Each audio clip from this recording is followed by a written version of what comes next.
My corn is by far the best crop this year that I've had. So let's go get a whole bunch. So what I'm looking for are the tassels. Can you see that? Probably not.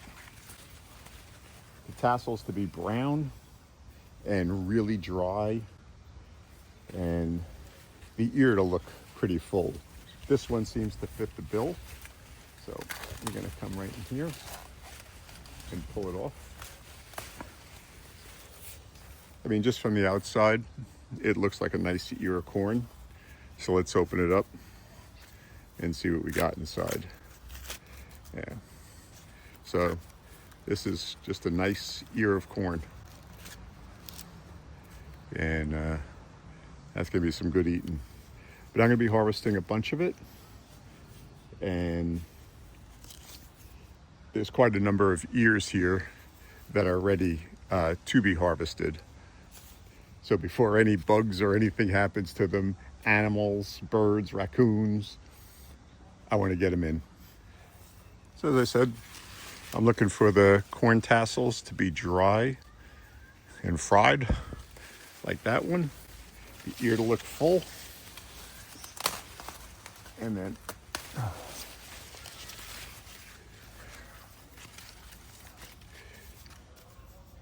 maybe this one could have gone a little bit longer. But even so, another full ear.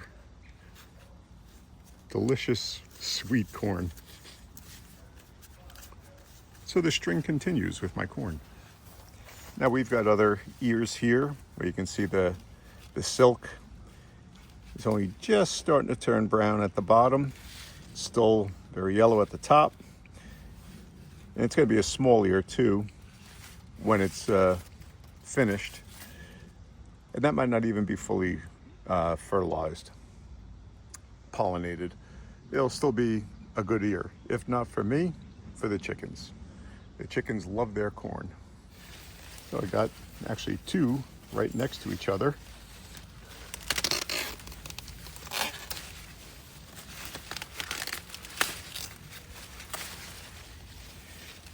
And what's nice about corn that you harvest right off the stalk, you can eat this thing without even cooking it, and it is sweet. I was so surprised at how good this corn tasted, just not even cooking it, no butter, no salt, nothing, just the corn raw, and it was delicious.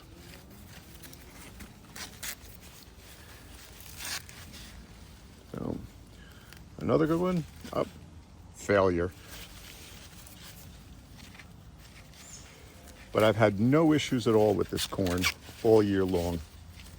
It's grown great and responded well to the chicken poo fertilizer.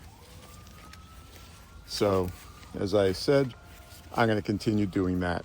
So I'm going to continue harvesting corn, and I'll be back when I'm done. So I harvested about 30 ears. I'm sure they're all just as good as the first couple that I opened up, but let's just see. Oh, another failure. Now that's a nice piece of corn right there. As I said, I'm sure all of them are going to be the same. I'm actually going to be having one for dinner tonight. I'll end up freezing most of them. Some I'm going to save to make some cream style corn. And I'll store that in bags in the freezer. That was another delicious treat last year. It wasn't this corn, but it was just as good, that cream style corn. So with this one, it might even be better. But if you wanted to see what we were doing in the garden last week, check out this video right here, and then subscribe and hit that notification bell. And that way you can follow along in the progress on all of our vegetables as we try to grow a supermarket in our own backyard. Okay, thanks for watching.